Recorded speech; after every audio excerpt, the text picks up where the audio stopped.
Really? Yeah, like a boy would wear. So you like boy underwear on girls? Yeah, but not specifically boys' underwear, just boy cuts on women. Remember when we first met John McClane?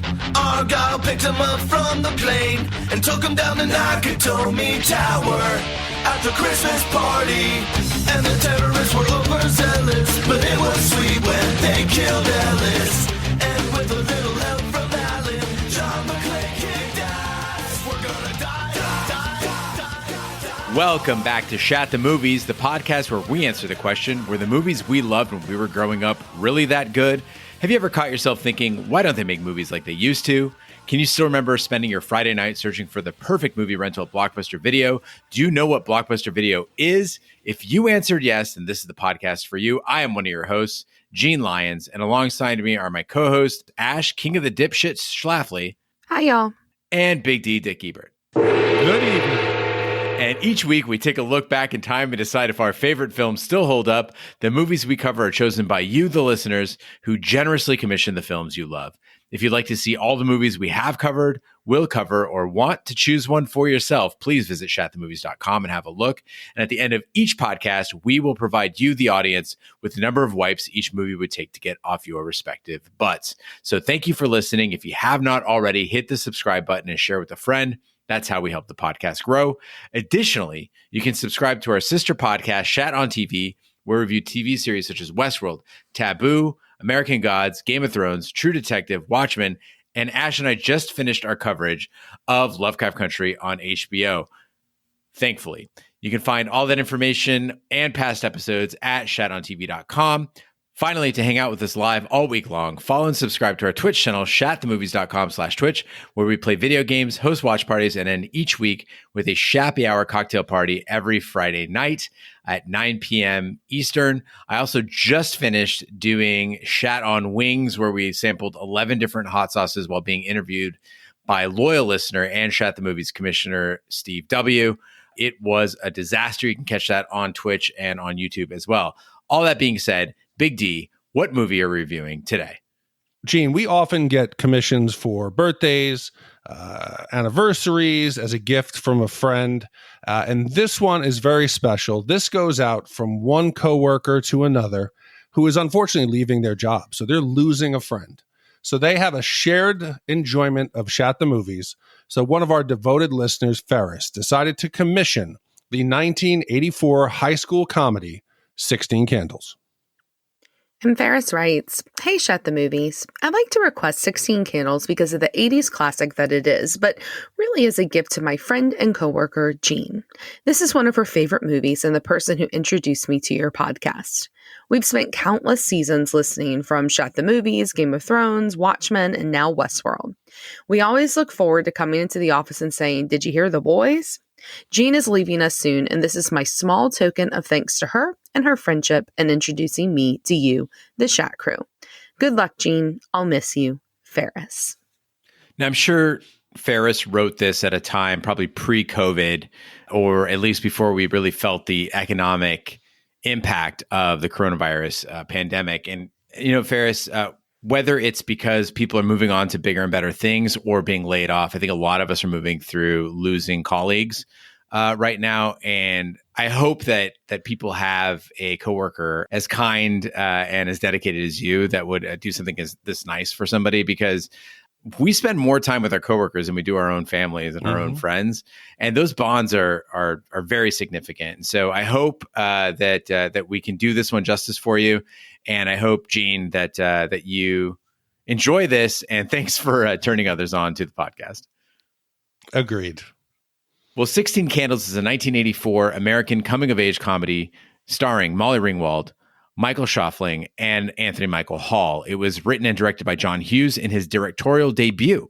In December 1984, Ringwald and Hall both won Young Artist Awards as Best Young Actress in a Motion Picture and Best Young Actor in a Motion Picture for their roles in the film, respectively becoming the first and only juvenile performers in the history of the Young Artist Awards to win the Best Leading Actress and Best Leading Actor awards for the same film. Review aggregator website Rotten Tomatoes reported that 84% of critics gave it a positive rating based on 43 reviews with an average rating of 7 out of 10. The website's critical consensus reads, significantly more mature than the teen raunch comedies that define the era. 16 Candles is shot with compassion and clear respect for its characters and their hang-ups. And Ash and I will get to that later. Ringwald's performance was especially praised. Variety called her engaging and credible. In July 2008, the movie was ranked number 49 on Entertainment Weekly's list of the 50 best high school movies. So Big D, Ash, these high school movies that came out in the 80s are very different for us. It's really where we show our age gap and the generations we represent. So Big D, we'll start with you. What is your memory of 16 Candles? So when this came out, I was 10, I was in 6th grade, and I must have seen it on video. The type of kid I was, I felt a kinship with Ted. I envisioned that's what my road through high school would be at the time. And like you said, these were how-to movies for kids of the 80s. They hit at a time when kids were trying to figure out what are they going to do, who they're going to become, who their friend's going to be, what to expect. I can remember this in Breakfast Club. We loved it so much that the few friends I had, we would make an audio tape version of a lot of the scenes of the movies, and we would sit with the tape decks and play it. It was the way you could share the experience before VHS. But this movie is one of those that I have not seen in over 30 years. It's been a long time. And my memories of the movie didn't quite match what I saw, but it still does hold a warm space in my heart because at the time, this was kind of guiding me through middle school into high school. Yeah, I mean, I saw this as part of, I think, all of us that were born in the 80s, at some point in the 90s, we went through this weird 80s indoctrination with an older family member that was a teenager or preteen in the 80s. And this was certainly part of that for me. I remember I saw, this, Breakfast Club, St. Elmo's Fire, Weird Science, all of those kind of blended together for me growing up. I will say Pretty in Pink has always been my favorite, but I remembered as a kid liking this one a lot. And I will say that watching this as an adult, and like you, Big D, I hadn't seen this in probably 10 years was the last time I saw this movie.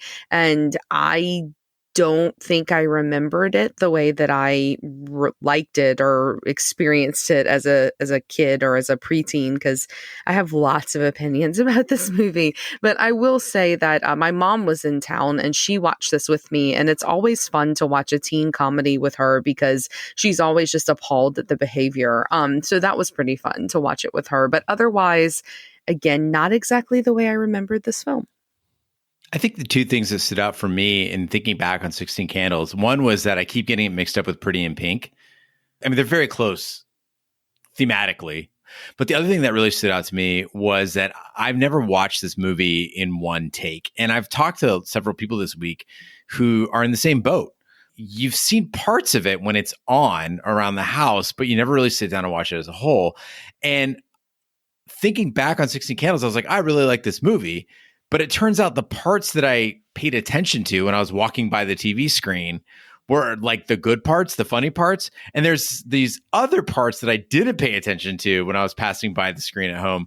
They really fell into the categories of either boring or gross or a combination of the two. So Ash, I agree with you. There was so much problematic shit that I just was not aware of.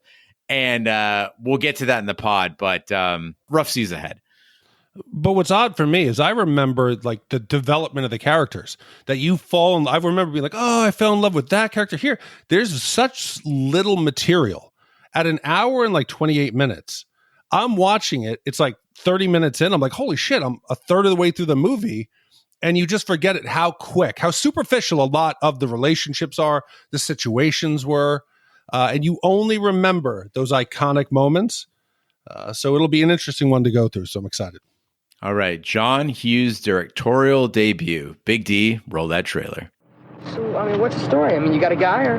Yes, 3 big ones, and they left went blood. Her name is Samantha Baker, and today is her 16th birthday. Red, she's gotten her boobies. Oh, I'd better go get my magnifying glass. They forgot my birthday. Classic. This is the single worst day of my entire life. Universal Pictures presents Score, a direct hit. 16 Candles. You say it's your birthday. It's my birthday too. The story of a girl who's stuck with a guy who's driving her crazy. Nice manners, babe. And stuck on a guy she's crazy about. Who's Jake? Jake Ryan? Jake's my boy. Jake is a senior, and he's beautiful and perfect. He doesn't even know you exist. He smiles at me and I don't say anything. Can't believe I'm such a jerk. You quit feeling sorry for yourself. It's bad for your complexion. Do you know Samantha Baker? Catch her looking at me a lot. It's kind of cool the way she's always looking at me. Maybe she's retarded. What's happening, hot stuff? His name is Long Duck Dong. Nothing could shock me anymore. Underpants. Can I borrow your underpants for 10 minutes? Girls' underpants.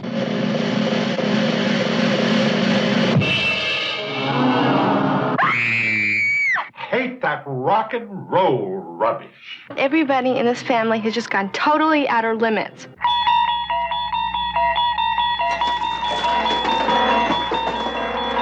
You guys, you just gotta be cool. You just gotta chill out and just be cool. Just watch me. Why, you little scuzzbag. I'll let you take Carolyn home. She's so blitzed, she won't know the difference. Jake, I don't have a car. You can take mine. I gotta get out of here before anything else terrible happens. She's stuck between a half-wit Very hot, very hot. and a heartbreaker. I want a serious girlfriend, somebody I can love, that's gonna love me back. Pretty intense, huh? Over. Everyone she knows is either on her case You know you're the one I want to bug, huh? or out of their tree. Bonsai! It only happens once in a lifetime, This has got to be a joke. and once is enough. Happy birthday, Samantha. This is getting good. 16 Candles. In 1984, high school sophomore Samantha Baker is hopeful her 16th birthday is the beginning of a great new year, but she is shocked when her family forgets because her older, vain sister Ginny is getting married the next day. Samantha's frustration is compounded by the fact that her crush, senior Jake Ryan, has no idea how she feels. At school, she reveals her feelings about Jake in a sex quiz she tries to give her friend Randy, which, unbeknownst to Sam, Jake intercepts. Meanwhile, Jake asks his friend Rock about Sam, having noticed her looking at him in their independent study class. Rock dismisses her as an immature child, but Jake says he is frustrated by his girlfriend Caroline's partying ways. So as the movie opens up, we see a lot of the typical 80s like music montage thing. And then we get this scene I think we also see in every 80s movie, which is like people struggling over the bathroom. And I think it's high time we address this issue, right? Because I remember this. Like, I think anybody who grew up in the 80s, except for Ash, who had her pony farm and all, like, we all remember struggling with the single bathroom thing. And I was like, was this really a thing for everybody? And if so, why? Well, it turns out there's two reasons. So if you live in America and you had a house that was built prior to the 20th century, most of them didn't have indoor bathrooms. So they had to take a room out of the house and retrofit it as a bathroom. So you only did it once, right? You had the one bathroom inside and that was it. In fact, I think, correct me if I'm wrong, they actually thought having a restroom inside the house was fucking disgusting in the beginning. And then people finally came around to it because of the goddamn convenience. But houses that were built in the 20th century, particularly like mid 20th century's homes, they were like, okay, we got a baby boom. We got people who want houses with lots of bedrooms. We got to build a fucking ton of houses as quickly as possible and as cheaply as possible. And I didn't realize this, but it makes perfect sense. A bathroom is much more expensive to build than any other room in the house, perhaps except for the kitchen. So if you notice that even now, like low income housing, average, there's 1 to 1.5 bathrooms, which would be like a bathroom, a shower, and then there's another like sink in another area of the house. That's like as much as you're going to get low income. But the rich are trending in the opposite direction, where now they have more bathrooms than they do bedrooms in the house because it's so critical. But it really is. I mean, fuck it. I'll admit I'm bougie like that too. I want my own bathroom. Yeah, on Ashley's palatial Texas estate, it's a 1-to-1 ratio. I believe she believes there has to be space between people's private time in the bathroom. But growing up, my parents' house was built in like 1918, and we had one main bathroom for the entire family. And it really affected alone time as I was going through puberty. Anytime you needed 5 or 10 minutes in there to try to get something done, you'd have somebody jiggling on the door. Today, we need that alone time. Imagine how much time we spend on the toilet, whether you're reading a paper, you're looking on your phone, you're reading something on Twitter. It's a very different time. And yes, it must have been a huge cost to retrofit those old rooms and run pipes. And I just never thought of it as a kid. You were just used to being rushed in and out of the bathroom. Today, it's more like a break. I'm going to go take some time, close the door, and be alone. Yeah, I mean, I think like I get made fun of a lot because like I pee really fast. Like I like can be in and out of the bathroom in like 10 seconds. And it's because we only had one bathroom when I was a kid growing up, and like we all shared it. And my parents built a home when I was 15 years old. That was promptly destroyed by Katrina just a few years later. But it was nice while it lasted. And we had 2 bathrooms in that house. And we felt like it was like this massive upgrade. And my brother and I shared it. It was like one of those Jack and Jills. So like there was a door from my room and a door from his room. And like that's how we got in the bathroom. And it felt like we were moving on up for sure because, you know, we didn't all have to share the same bathroom. And as far as my house now, we have 2 bathrooms. Thank you very much. But I will say one thing that I could totally relate to in this movie was how Sam really was upset about her parents forgetting her birthday because like Tom was like, well, who cares? You know, he's like, why does it matter that they forgot her birthday? He didn't get the whole plot of the movie. But I remember growing up that like birthdays were a huge deal in my family and a huge deal to me. And especially my 16th birthday. For my 16th, I was away at a dance camp that year. And so my whole family drove 2 hours to Hattiesburg, Mississippi, and they came and they took me out and I got all these gifts and I got a car and my dad wrote me this beautiful framed poem and we had this really nice Mexican food and it was great. And I think at 16, I was so egocentric. I really think I would have just died if they had forgotten about it, especially the 16th birthday. And that's what I'm curious about. Like, is that just a girl thing? Like, is the 16th birthday moment just like a thing that girls get told growing up? Because this was a huge fucking deal to me growing up. I'd get excited if I got a fucking car on my 16th birthday. I'd be excited if I got a car now. Hell yeah. Fuck yeah. I'd be like, Dad, come on. Hey, 18th birthday's coming up. I'd be excited if I had a dad now. Oh God. Wow, Katrina and Dad. Both but Ash, I mean, I think I fall on the opposite side of the spectrum here because I've never liked birthdays. I don't like being celebrated like that. And I'll be honest, and this is going to offend a lot of my friends and probably some listeners, but I sort of look down my nose at people who make a big deal out of their birthdays. So I know people who refer to like their birthday month. Like, it's my birthday month and we have all these things planned out and or they get like upset. Like, my boyfriend didn't do anything for my birthday month. I'm like, your birthday's 3 fucking weeks away. It's a day. It's a birthday. And I think it's so self-gratifying and such a proud thing to celebrate. Like, my 40th birthday, I literally had lunch and cake at my mom's house and I was perfectly happy with that. Yeah, I totally agree. I think when you're younger though, because when you don't have any income other than, you know, the paper route money that you got, a birthday could be a big event because it's the time you get the stuff during the year. At least it was for me, that if I wanted something, that was my only hope of getting it other than saving up the whole year $50 to get my BMX bike. But as an adult, I just feel bad. I feel like I'm putting people out because, you know, people have busy lives. They don't want to, I hate it. I really don't like it. It's just my 21st birthday. I actually did a closing shift at Blockbuster. That's how much I didn't want to put people out. Luckily, she took me out for a few drinks after, and we subsequently started hooking up. So that was fun. But normally, I would have done nothing. Wait, how old was this manager at Blockbusters? I think she was like 4 or 5 years older than I was. I also like that I just did the Midwest thing and called it Blockbusters.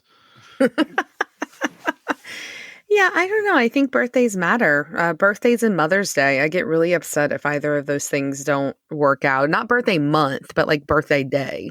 Like, those are the 2 days that I feel like, because I don't ask for anything the rest of the year. So I don't think there's anything wrong. And I got to call you out on this, Gene. The reason why you had that this year is because of coronavirus. Like, you had a whole party planned, didn't you? Not just cake and lunch at your mom's house. The plan was the same thing, but in the woods. It was a picnic. That we downgraded it from picnic to living room. Well, Moving on from birthdays, let's talk about the girl's birthdays forgotten in this movie, and that's Molly Ringwald. And I just have a question, and and I know that this probably is going to get me some hate because it is super superficial, but do we really think that Molly Ringwald's pretty? Because I don't think I do. I know that she's iconic. I do love her in Pretty in Pink. You know, Jean, you talked about how it's basically the same plot. It's basically Molly Ringwald, but now she's poor. Like, that's the Pretty in Pink, right? But I don't know if she's so pretty in pink, because she just kind of looks like this normal every girl. And I get like, okay, sure, that's why we're supposed to root for her, but I don't know. I don't think she's interesting. I don't think she looks like a movie star, and I certainly don't think that she's a good actor. So I'll start out by saying Molly Ringwald is like 15 in this movie. So I think she's supposed to look awkward and just her face doesn't quite come into its own and all that stuff. Because if you look at The Breakfast Club, she's a knockout in The Breakfast Club, but she is, I agree with you, utterly unappealing here. And Ash, I'm so glad that like we're not dating, because I feel like this was a trap of a question. Like, do you think Molly Ringwald's pretty? I'm like, shit. But listen, regardless of whether I think she's pretty, I do agree with you. This girl cannot act. I mean, her performance is so static. Mm-hmm. No, here's the difference. Molly Ringwald would not get these roles today. It would be some smoke show of a chick she was completely not realistic for the role. But in the 80s, you had actresses like Molly Ringwald. Is she hot? No. She's not even my dream girl, at no point. But in high school, when my expectations were much lower, she was the average attainable girl that I could actually see myself getting with. I could never dream of getting Caroline. There's no chance. Or Jenny? No chance. But Molly Ringwald looked like the girl in your school who was nice, who was average. No, she doesn't look like a movie star. She never did, never will. But today, the Molly Ringwald does not exist. So, like, she looked like she had a good personality, because that was like all that was going for her. And I'm sorry, the reason why she looks like a knockout in The Breakfast Club, she's got a fucking awesome outfit and a great haircut. Like, I think if you just like zoom in on her face, it's still kind of plain, and I mean, it's whatever. I don't see why she became such a huge icon in the 80s. I just don't get it. Plain would have done me just fine. Plain is better than nothing. Okay. Low bar. Yes. If I learned one thing from like age 16, it was never zoom in on the face. Ever. Mm-hmm. Just go with it. Speaking of zooming in on things, the sex quiz. I really want to talk about that, because I perked up when this came up in the movie, because I was like, wait a second. I remember this shit. And it seems like generation after generation, kids just find a way to put their sexuality and their private lives at risk. So like today, kids have like Kik and Snapchat, but we didn't have that in the 80s, but we had sex notes, and they're always going to get found out. You know it. You're putting this shit on paper. I think all of us watching the movie, we know someone's going to find this note. And I fell prey to this too. So 1985, I'm 5 years old. My sister gets a typewriter for her 11th birthday. What do? I sneak into my sister's room. Do I go through her diary? No. Do I go through her underwear drawer? No. What do? I go to her typewriter, because I'm a fucking dork. I get a piece of paper, I thread it through the typewriter, and I start to type, because I had a girlfriend at the time, Sarah. Now, I never kissed her or anything like that. I was 5 years old, whatever. But there was a girl, we held hands, we were in, kindergarten, whatever. And I sat down on the typewriter and I typed, "Dear sexy Sarah." And then I didn't know what else to write after that. So I just went outside to play.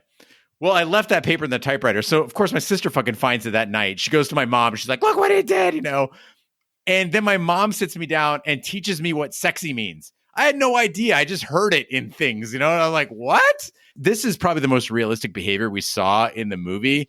And it's amazing to me that there just seems to be this like just generational imperative to throw ourselves off a fucking cliff with these idiotic moves. I've discussed this before, that it used to be, if you wanted to see something that was of sexual content and you found it, it was like a treasure trove. Oh, look, I have a friend who found a Playboy. Look, let's go look. Today, this shit is too attainable. And it's not like I'm a prude. It's not like I'm like, oh, let's shield children. Let's protect them all. I'm not saying you shouldn't see naked people. I'm not saying you shouldn't be able to see how the sexual organs work and reproduction. But there is something that's got to fuck kids up today. There's no way kids should see Two Girls, One Cup. There's no way that kids should somehow see some chick having sex with a horse or blowing a horse. But they do. And the friends are the ones like showing them those videos. Those have got to fuck the kids up today. And I wish that me as a parent, I didn't have to worry about Emma being exposed to that.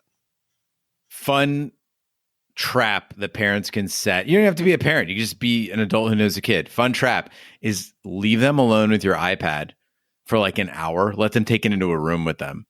And then afterward, check out the search history. It's fucking phenomenal. They're dirty little fuckers. Well, on the bus ride home, geeky freshman Ted, speaking of dirty little fuckers, repeatedly flirts with Sam. At home, Sam's day gets worse when she discovers she must sleep on the sofa because her grandparents and a foreign exchange student named Long Duck Dong are all staying at the house for the wedding. Her parents also have forgotten her birthday. At the dance, Sam pines after Jake as he slow dances with Caroline, while it doesn't take long for Dong to attract the large-breasted jock Marlene. Ted brags to his geek friends, Bryce and Cliff, that they are dating. When Sam runs away, the geeks bet Ted a dozen floppy disks that he can't get physical with Sam. Ted accepts, but the geeks demand Sam's underpants as proof of his success. Jake, having seen Ted and Sam dance, asks Ted about Sam. So I usually complain in these 80s movies about how the actors look significantly older than their characters, but that actually isn't the case here with Molly Ringwald and with Anthony Michael Hall. Gene, you'd mentioned that Ringwald was 15, so was Anthony Michael Hall. They were both super young. They were both playing of the age that they were, supposed to be in terms of their characters, but there is Jake Ryan. And I know that Jake Ryan is like this icon of like 80s movies. He's who, people talk about. I mean, Mean Girls pays tribute to him in the early 2000s, and that's all fine and good, but he looks like a grown man who may be paying child support already. Like, he looks that old, and he wasn't quite that old. He was only 23 at the time, but he looks so much significantly older than the other characters, especially Molly Ringwald, and it just gave it kind of this creepy vibe, at least for me. But fun fact, interestingly enough, Viggo Mortensen was actually almost cast as Jake Ryan, and I do think he would have been much better. Supposedly he didn't get the role because of his kissing, and that Molly Ringwald and he had too much chemistry because they were making out like for real. But anyhow, the original Ryan, the one that's played here, he actually left acting in 1991, and he is now a carpenter in Virginia. So he wasn't in many films after this, but personally, I'm Team Viggo. I would have preferred to have seen him as Jake Ryan. Everyone out there right now, unless you're driving a car or operating heavy machinery or changing a baby, I want you to go and Google Viggo Mortensen or young Viggo Mortensen. Viggo Mortensen looked 40 when he was 20, and his chin, it's very pronounced now. Mm-hmm. And I think he's a beautiful man, don't get me wrong, but his chin when he was younger, it hadn't it developed faster than the rest of his head. This would have been a horror movie with Viggo Mortensen in this role. It's baby Aragorn. Yes. He'd be perfect. No way. Listen to me. Jake is handsome. Jake looks good. Jake looks like he could be out there today. He's quiet. He's reserved. Yes, he's a fucking asshole, but I liked him in this role. And then I had no idea that the Cusacks who are in this movie, yeah, you have Farmer Ted's buddy. He's one of them, Bryce. And then also you have Joan with the braces. I don't know what her character did with the neck brace. I think that was her character name. It was just like Braces Girl or something. And I found out that actually they had both been cast in The Breakfast Club. That John was going to play Bender and Joan was supposed to play Allison, or the Ali Sheedy role. And because they thought this script was more commercially ready, they filmed this first. And when they got back to The Breakfast Club, they recast. But I can't believe it. This movie hadn't come out now, their careers could have been very different. I mean, John Cusack looks great in this. I've always had a secret crush on Joan Cusack, which I guess isn't a secret now. But John Cusack in this, I mean, talk about a guy who's never had an awkward stage. Like from childhood until now, guys just always looked fucking superb. Mm-hmm. They look great. Really good. You mentioned there in the block. And first of all, Gene, your description of this block has already made me forget any problems that I had with the movie. As you're reading it, I've already washed all that away, and I'm remembering the good parts of this movie. The school bus. I never experienced this when I was a kid. I lived about 2 miles away, and we would walk. Like, we couldn't bus. I don't know what, for whatever reason. And we would just shoot the shit and we'd walk the route home. And as your friends would kind of hit their street, they'd peel off. Were buses this bad growing up? Were they toxic? Because in all the movies, it looks like a place that you would never want to be. I mean, the bus to me was the best. It was like what happy hour is now to work, right? It's like you got done with school, but you still got an additional 30 minutes to an hour with all the other kids to just fucking hang out. Yeah, shoot the shit. It was great. It was my favorite time of day, was the bus to school and after school. But I will admit that as soon as I was of driving age, I was like, fuck the bus. You know, I could play the specials in my tape deck. I'm happy. Yeah, I mean, I never rode the bus. I rode it on like field trips, but I didn't ride the bus to and from school. Surprise. Well, my mom taught at the school that I went to, so I just rode, you know, with her in the morning. But and the driver. Oh my god! But I you know, we get into it here because Big D, you said that this description made you forget all the bad stuff. It certainly brings up the part where Ashley's going to be the wah-wah of this part of the podcast, because Anthony Michael Hall, I get that he's a geek. I actually find a lot of his performance in this movie very charming. I think he's one of the better actors in the film, but the whole aggressive thing on the bus, I just think it's so gross. And I think it's because, like, I have been there. Like, I've been the Molly Ringwald in that situation so many times, where these guys come and just like invade your personal space and like corner you in a seat and like won't let you out. And while it didn't happen to me on the bus, it certainly happened to me in many like bars before. And I just think that, you know, it was just gross. And I also think it's really sad for Anthony Michael Hall, because like I just said, I think he's a good actor, and he was typecast in this nerd role for basically the rest of his career until he became that kind of overweight scientist with the cane. Wasn't he psychic or something? What was the name of that show?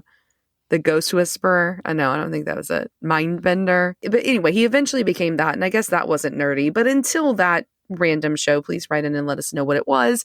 He was kind of typecast, and I think that kind of sucks because he was pretty decent.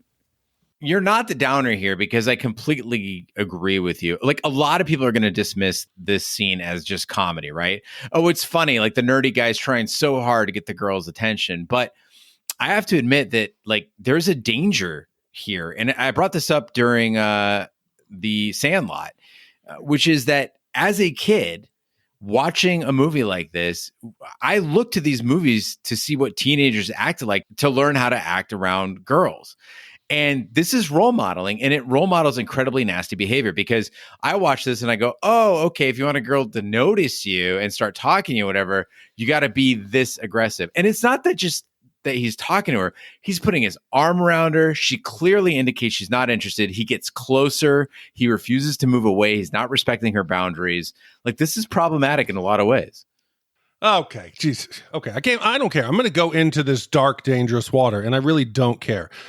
The movie we released last week was Clerks, and I think Ashley and I had a conversation about masturbation mishaps, and I asked her about sex toys growing up in a religious household, because I told her when I was very young, I had made a homemade sex toy. I had made a fake vagina out of a biking water bottle, and it was a whole MacGyver contraption. And she said, oh, that's so sad.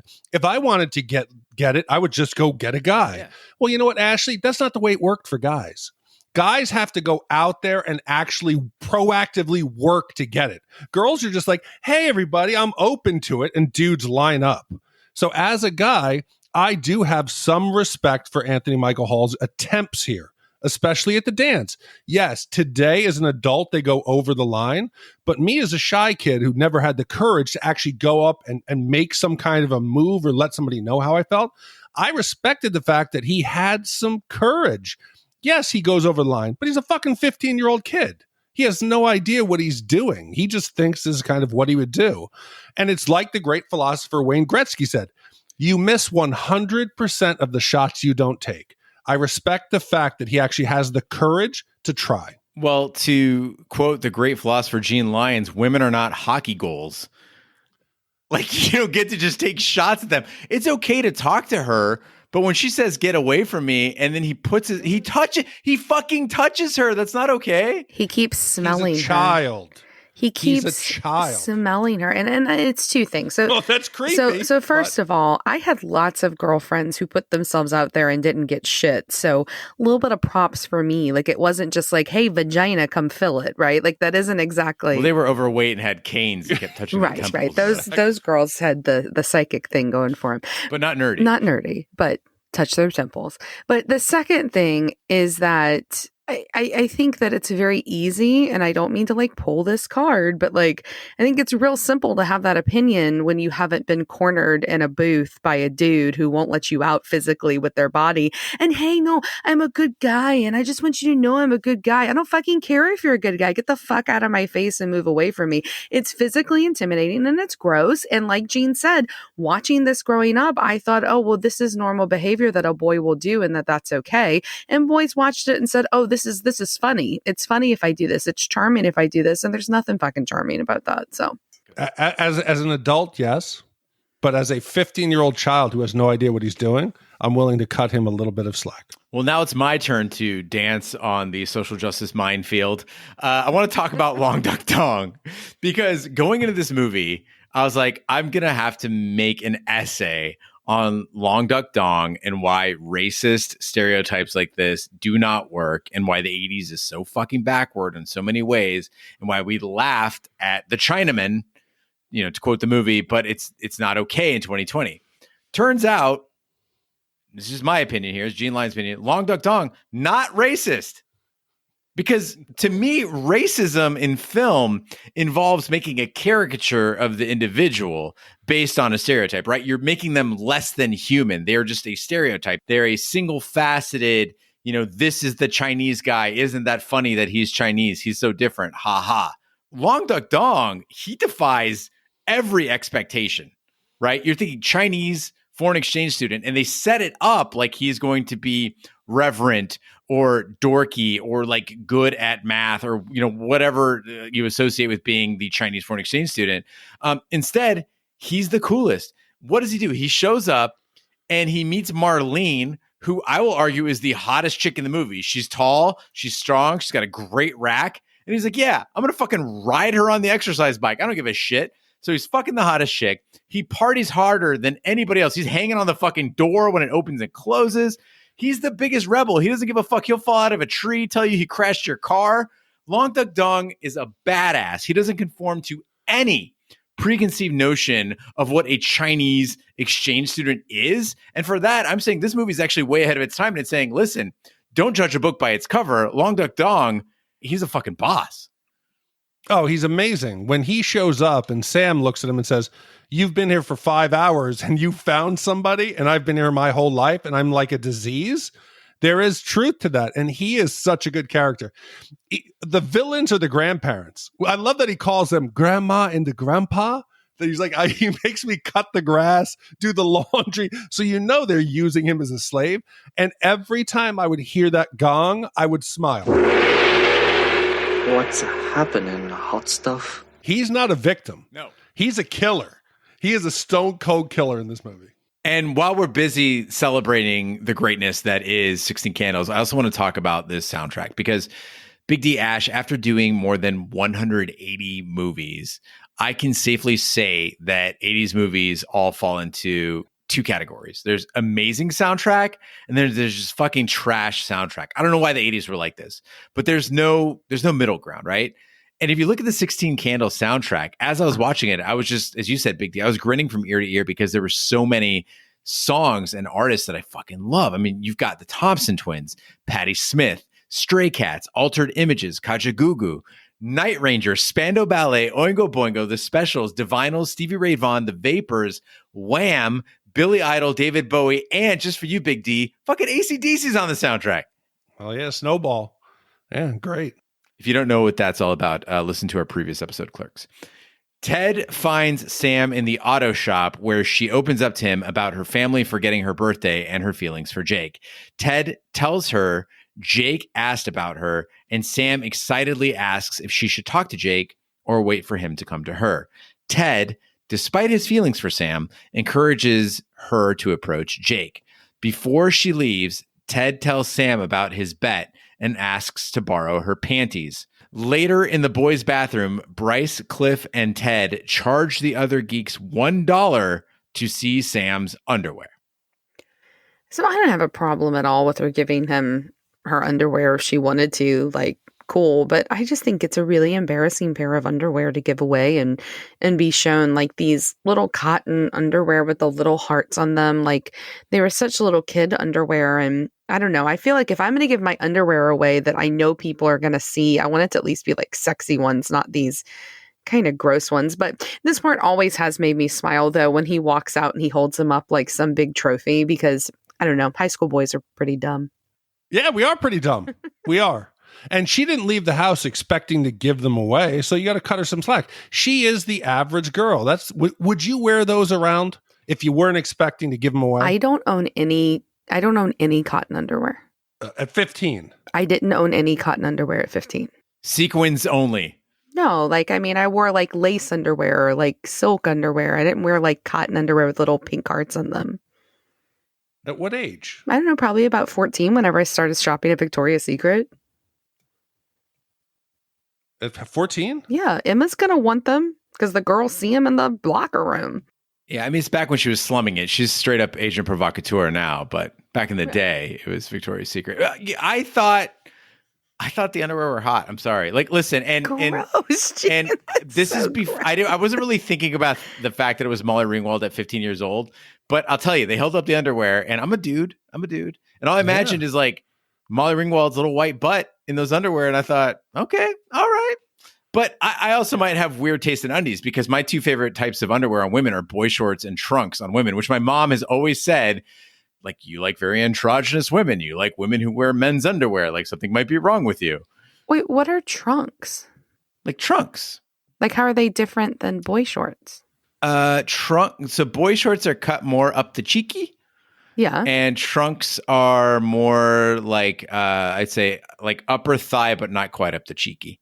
Really? Yeah, like a boy would wear. So you like boy underwear on girls? Yeah, but not specifically boys' underwear, just boy cuts on women. So weird. Okay, Ashley, at 15, it's not the cut or material of the underwear. It's the fact that some girl was wearing these. No, I get it. That's what excites you. I get it, but then it's going to spread through and everybody's going to relate that pair of underwear to you. I just felt bad for her. That's all. But again, I got to get to that shape of underwear, though. It's butt cupping underwear. Oh, yeah. It does a thing to you. Today, I don't condone what Ted does, but at the time, you're stupid. You're specifically dumb. I remember that a group of us, 3 guys, we convinced Heather McNamara's brother, and Heather McNamara was a smoke show. She was completely unattainable. I want to look her up to see what she looks like today. We convinced the younger brother to bring in her underwear, and it was very much like this scene. It was this forbidden item that we were seeing for the first time. And it made a big impression. I don't remember what they were. I don't think they were silky. I think they were like this. Just burlap boxer shorts. It's J.C. Penney. Victoria's Secret wasn't around in 1980. Okay? I don't know. You had to go down to J.C. Penney and get the 8-pack. Gross. Hanes. These are like Fruit of the Loom. So the boys weren't the only perverts in this movie, though, because Sam's grandparents, I don't know how to handle this because I'm not a parent. You guys are. I couldn't decide how to feel about Sam's grandparents because you get her grandparents, the set that feels her up, and they're like, oh, she's getting her boobies. And like her grandma is like grabbing her tits. Her grandpa is like definitely checking her out. And I'm like, what is the appropriate line for relatives? Like what's normal behavior for old people? Because I feel like with old people, you give them even a little more, slack. And what's unacceptable? I mean, neither of my grandparents' sets ever felt me up. So I think that that's just kind of weird. But as far as me with my kids, I mean, I don't know about you, Big D, but I always like my parents' interactions with my children more than my in-laws because I didn't grow up with them as parents. So like I'm more cautious with my in-laws than I am with my actual parents. Although, again, I don't think if any of them ever tried to feel up Ellie, I think I'd just be like, what the fuck? I mean, that's just, new. No, I think it's just generally also old people get way too much slack. Like we let them say shit that they shouldn't say. You'll just like write it off like, oh, that's crazy Grandpa Joe who says like the most fucking racist or inappropriate thing. So grandparents or old people in general get a lot of like leeway that they shouldn't have. But Gene, didn't you tell us, I think it was on, if my memory is correct. Yeah, your red flag. It was A Christmas Story. You talked about the fact that you would always go around as a little boy with your underwear with the little patcha, your little flag, and your aunt would come by and like talk about your penis. Yeah. Well, she talked about my flag, but it was code. Metaphor for your penis. Did you convey this concern to your parents? How did they react? First of all, I'm a bit concerned that red flag is a metaphor for my penis.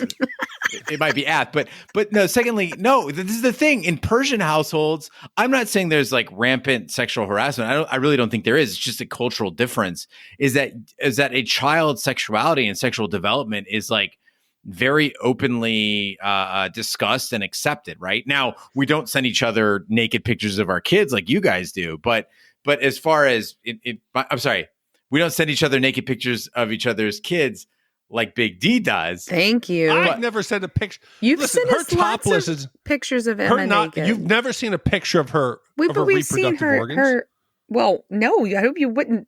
Your reproductive organs. That's what I'm saying. Okay, listen. A child without a shirt is not a sexual object. You two are perverts. I don't know. There's nothing wrong with a little boy or little girl with no T-shirt on. Right. You guys have something wrong. So you're drawing the line at a different place. My mom would never let me go out around family or friends without all of my clothes on. But the pecha was apparently totally okay. Or like when you're a kid, like I remember I took my mom to the military ball, right? When I was in Air Force Junior ROTC, and I was dancing with her and people were like, yo, what the fuck? That's your mom. And I was like, we're Persian. We don't give a fuck.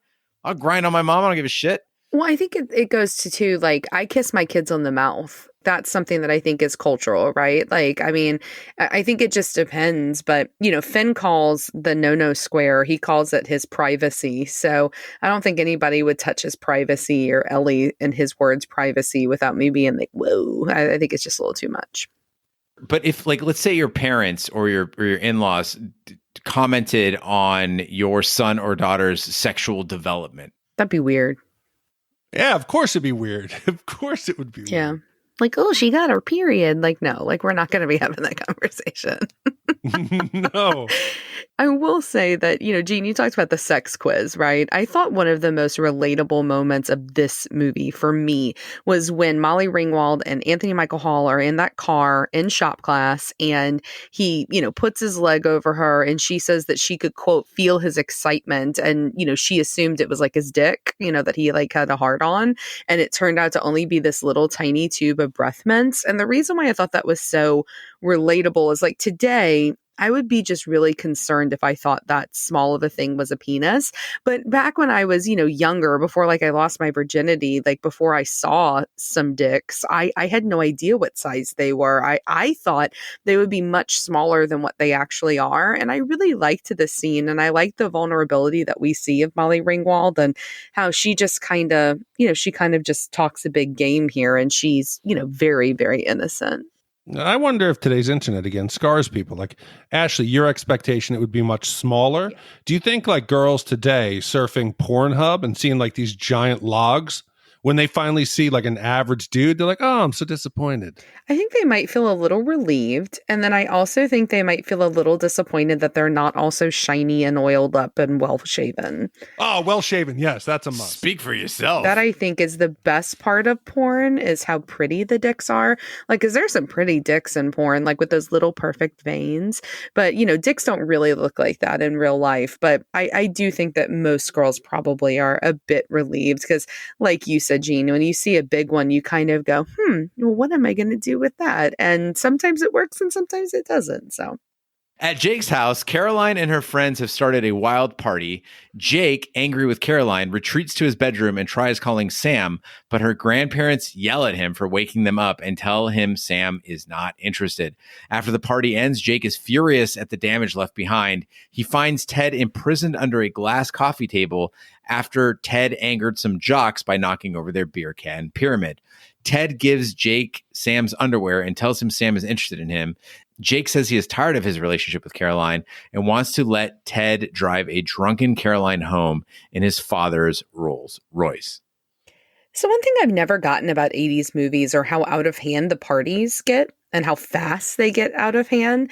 My friends weren't assholes like Jake's friends are here. I mean, we threw huge parties, but houses were never trashed beyond repair. And I could tell how old I was watching it because I remember as a preteen, I would like laugh at like the weights falling through the ceiling and stuff like that. And now all I could think about is whether or not insurance would cover it. And I was like, no, not the wine, because that's where the real loss is, right? Yeah. My friends and I had a whole plan when we threw a house party because you understood that if you fuck this up and the parents find you out, that's one less place that you can have parties, and they're never going to go out of town and let you have the house to yourself again. So what we would do is we would take all the valuables and we would put them in a bedroom. Then we would lock all the bedrooms are just off fucking limits, right? And if you had to piss, I'm sorry, you went out in the yard and you pissed, you didn't use the bathroom, right? Bathroom's off limits too, right? And then what we would do is we would take cardboard and we would line the floors. And you also took note of where all the valuables went so that at the end of the party, the next day, you can move all this stuff back. But everybody was super well behaved because we understood it was in our best interest. I think this has got to be a movies thing.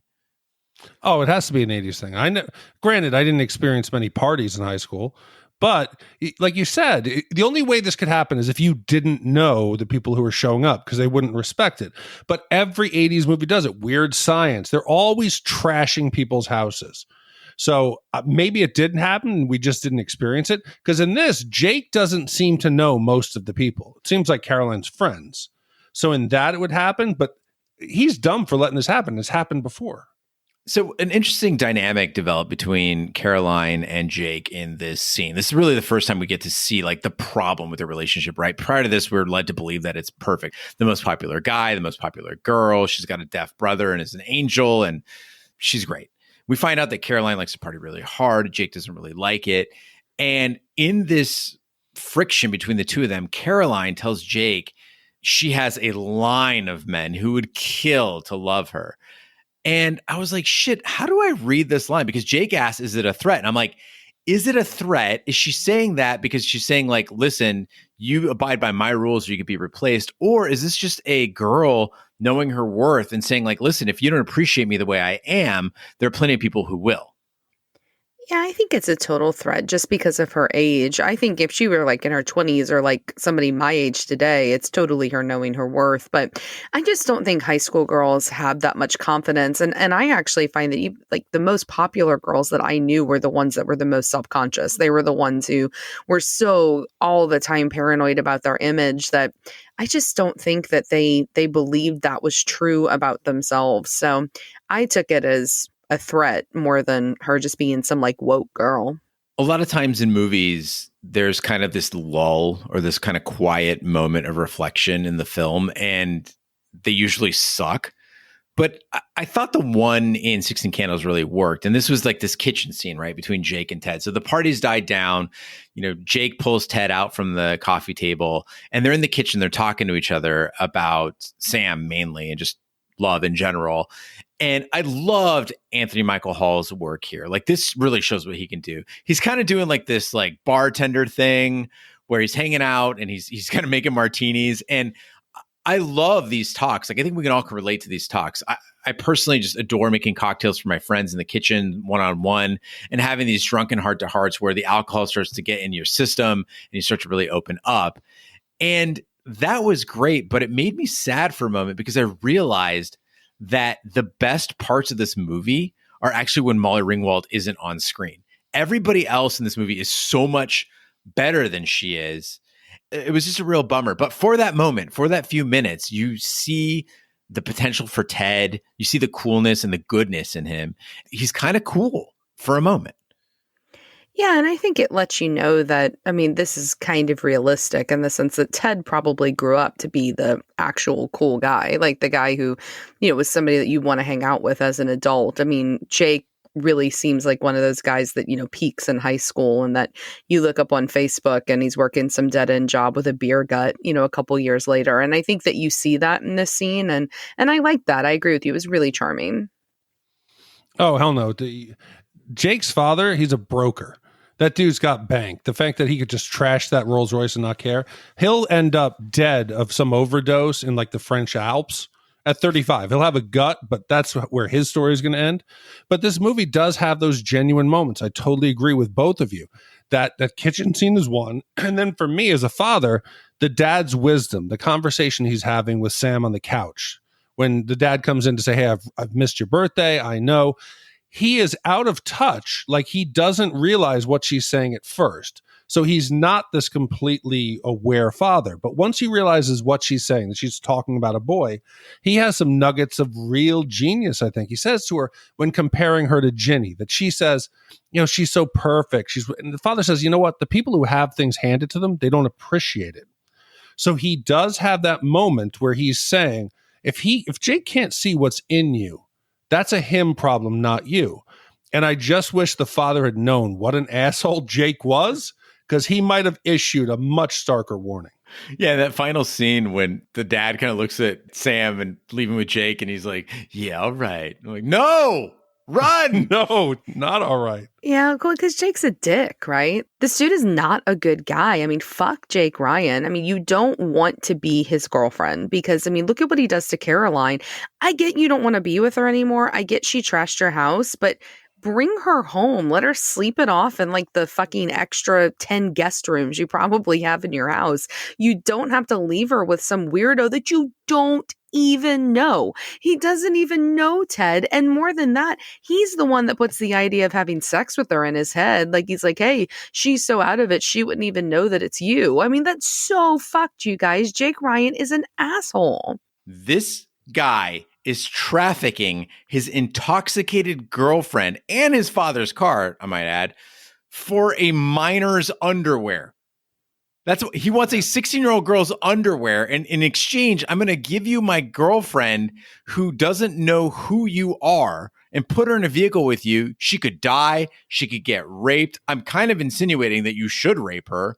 And yeah, I'm the hero of this movie. I'm the good guy. Fuck you, Jake Ryan. Yeah, and just because I'm going to assume that most people like us haven't watched this movie in 30 years. So I'm going to go over this and not just speak in general terms so people can understand. Jake is a fucking dirtbag. I was caught completely off guard. I did not expect it. I thought they would hint at it. And we've dealt with surprising rape in 80s movies. In Revenge of the Nerds, there's famously rape by deception. It's our next podcast. Mm-hmm. Surprising rape in 80s movies. With Big D, Dick Ebert. Surprise. When Lewis tricks Betty Fairchild into having sex with the mask on, that's rape by deception. This one is so much worse. So I'm going to walk you through it. After the party scene, Jake tells Ted that Caroline, this is a quote, she's in the bedroom right now, passed out cold. I could violate her 10 different ways if I wanted. He then convinces Ted to drive her home, saying she is so blitzed, she won't know the difference. He then says she's totally gone, have fun. I'm shocked that this scene worked in the 80s because today there is no way that two sympathetic male characters would conspire to take advantage of a drunk chick, especially in a comedy. This is where we have truly improved. How was this okay? And that's why he's a carpenter now in Virginia. People just couldn't get over it. They're like, oh, it's the rapist from 16 Candles. Yeah. Fucking Jake Ryan. The next morning, Sam's mother apologizes to Sam for forgetting her birthday, and everyone heads to the church for the wedding. Jake arrives at Sam's house, where a hungover dong miscommunicates that Sam is at church getting married. In the church parking lot, Jake finds Caroline and Ted making out in the back of his dad's banged-up Rolls. Jake and Caroline agree to break up but remain friends. Jake then drives to the church just in time to meet an incredulous Sam after her sister's wedding. That night at Jake's house, Jake gives Sam her underwear and a birthday cake with 16 candles on it. He tells her to make a wish, but she says her wish already came true. The two kiss as the film fades to black. So I don't have a lot of complaints about 16 Candles other than child trafficking and the theft of underwear. But the wedding, to me, not a problem. It just got too much time. Like, I didn't find anything about any of these wedding scenes funny. And I get that the wedding is necessary, right? It explains a lot of things. Why Sam is feeling left out, why the family is so busy, why the grandparents are in town, why Long Duck Dong is there. Like, all that makes sense. You have to have a wedding happening. But I don't know that we need to spend this much time at the wedding. Like, there was the whole like muscle relaxer joke that just didn't hit. And I would trade this 10 minutes for more fun at the dance or more time at the party at Jake's house, anything but this wedding. As much as I agree with you, the one thing that I wouldn't change about this movie, that even though I didn't enjoy a lot of it, still brought back great memories and made me kind of smile, is obviously the iconic scene at the end when they're both sitting on the table over sitting there with the cake. And I can totally get behind how cheesy this ending is. John Hughes, I know, was not perfect. We clearly see that here, but he did get the endings to his movies really perfectly. So you've got the famous, purse drop and Pretty in Pink. You've got, the fist in the air in Breakfast Club. He just gets endings right. And this is certainly no different. You've got her on the table over that candlelight. You've got the beautiful song, and it's just sweet. And I'm sorry, there is no better lighting than cake lighting. Everybody, even Molly Ringwald, looks really beautiful in cake lighting. And it was a perfect way to end the film. I agree that this shot was beautiful. You show anyone this frame, they know it's the 80s. They know it's John Hughes. It's classic. But as a human of above average size, I was just so worried about them sitting on a glass table. I'm like, what are you doing? It's going to break. It's the one thing that survived the party, and you're going to ruin it. Oh, totally. I totally agree. And I think that John Hughes, he started off with a premise. I mean, I think he famously wrote Weird Science in a matter of like 2 days on napkins. When Roger and I did that, I think that. But you could tell that he always knew how to start a movie. And he said, I'm going to end it with a song and a big moment.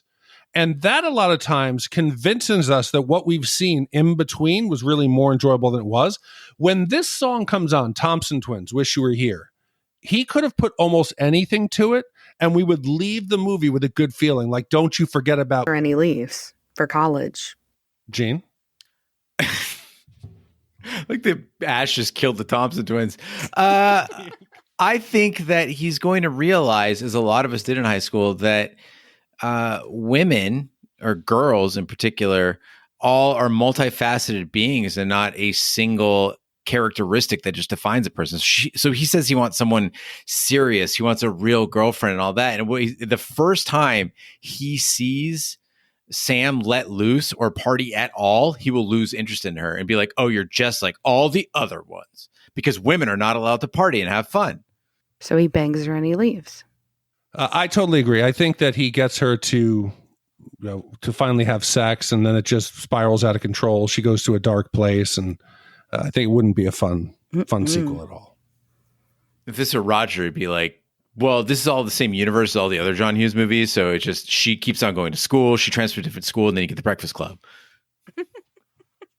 Well, now is the time when we give our Shat scores for 16 Candles. The wipe score is how many wipes the movie would take to get off your respective bum. 0 wipes is a perfect movie. It is going to the bathroom at Sam's house. No one is there. Grandpa's not there. It's totally clean. You can have your Big D special time and just enjoy yourself. And 5 wipes is a party at Jake's house. It is an absolute disaster. Rolls Royce, which is layered in semen and spilt beer. Big D, we'll start with you. What is your score for 16 Candles? I think Ashley hit it right on the head. This movie is more a collection of iconic moments than a good film. I would personally rather go back and watch The Breakfast Club or Weird Science if I wanted my 80s high school fix. I think it's worse than average. I don't think it's anything special to go back and be as beloved other than those few moments of pure gold. So for me, it is a 3.5 wipe movie. All right, that's 3.5 wipes from Big D, Dick Ebert. Ash, what's your score for 16 Candles? I'm right in line with Big D. I think that this movie's an 80s classic. I understand that. I don't necessarily enjoy it, though. I really didn't find Molly Ringwald charming. I thought that most of the characters were assholes. And I was really sad because I didn't find a lot of it funny, and I thought it was funnier. I think that it's something. I think it's just the iconic status. Like you said, Big D, those iconic moments are enough to make it, part of the 80s lexicon of films. As we all know, I prefer a teenage movie with some anger, with some angst, where they actually have something to be upset by than just, not getting with Jake Ryan and his Porsche. But that's okay. I think that this movie is below average. I think it's 3.5 wipes. And I did watch it with my mom. She wanted her wipe score known. She liked it a little better than me. She would have been 2.5. So we're right in there average. I say it's a little below average. Well, Ash, your mom and I bonded during Shappy Hour over her lovely blouse, and I am with her on this at 2.5 wipes. I think Long Duck Dong alone is a gift to cinema. The secondary characters in 16 Candles are actually much better than the primary characters, and the events in this movie are a lot of fun. They set up a lot of situations that are a pretty good time. It's just like you said, Ash, sometimes the talent kind of falls short, and I'm talking specifically about Molly Ringwald.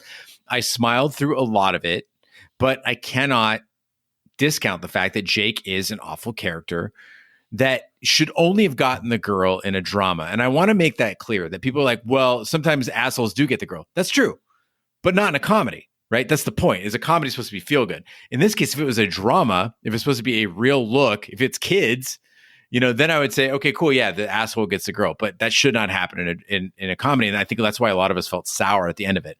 Molly Ringwald is just stale. She's bland. She hasn't come into her own yet. And that casual treatment of rape and role modeling of aggressive male behavior makes it hard to enjoy the movie as a whole. Is it worse than average, though? No, I think that's unfair. I think it is an average movie, but not any better than that. So for me, it's 2.5 wipes. So with a combined score of 3.166 repeating, that now places 16 Candles in the 132 spot. It is slightly better than The Last Boy Scout and Escape from New York, and it is slightly worse than Spies Like Us and Armageddon. This is so much better than Spies Like Us and Armageddon.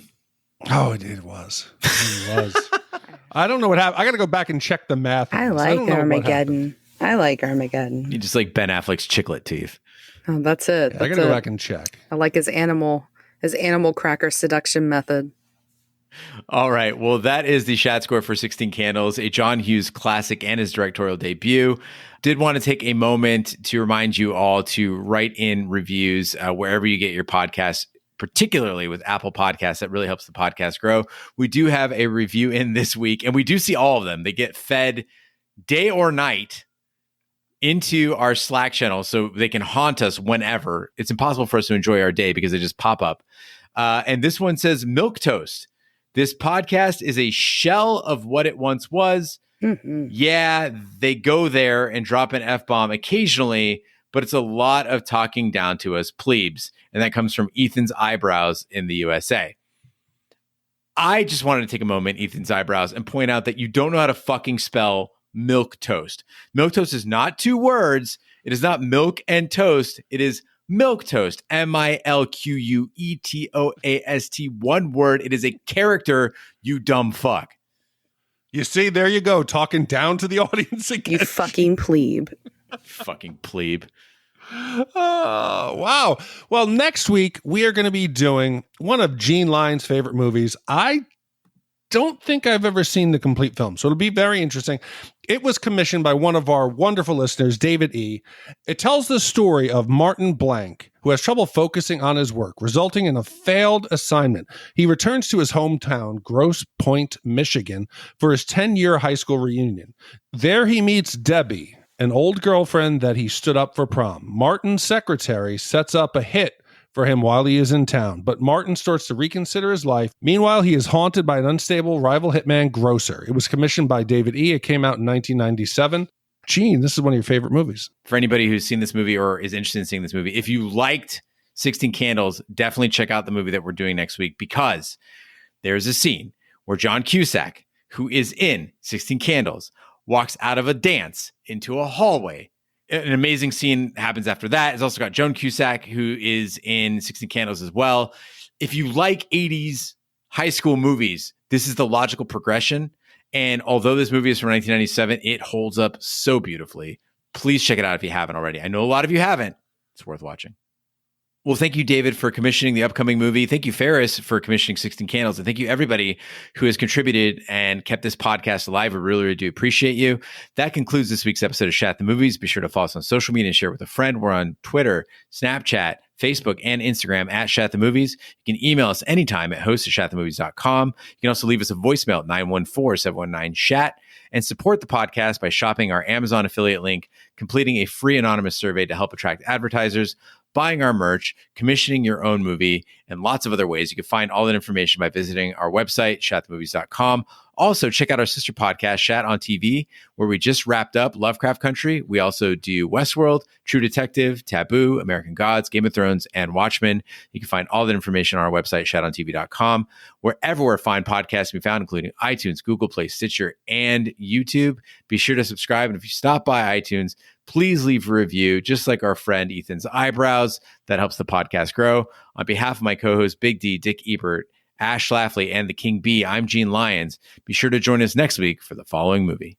Sir, I want to read you something. I'm working, Marcella. Dear Points High alumni, can you believe it's been 10 years since you left Grosse Pointe? Don't tease me, you know what I do for a living. I just honestly don't know what I have in common with those people anymore. And what am I going to say? Killed the president of Paraguay with a fork. How have you been? Go see some old friends. Have some punch. Visit with what's her name? Debbie. Don't kill anybody for a few days. See what it feels like. I'll give it a shot. No, don't give it a shot. Don't shoot anything. I'm a pet psychiatrist. I sell couch insurance. I lead a weekend men's group. We specialize in ritual killings. Hi, I'm Martin. You remember me? Oh, I know who you are. What I miss? What, since you stood me up on prom night and vanished without a word? Babe, I got you, babe. I'll come home. I got you, babe. Get up, putting together a little concern. You mean like a union? You in trouble? Not at the moment.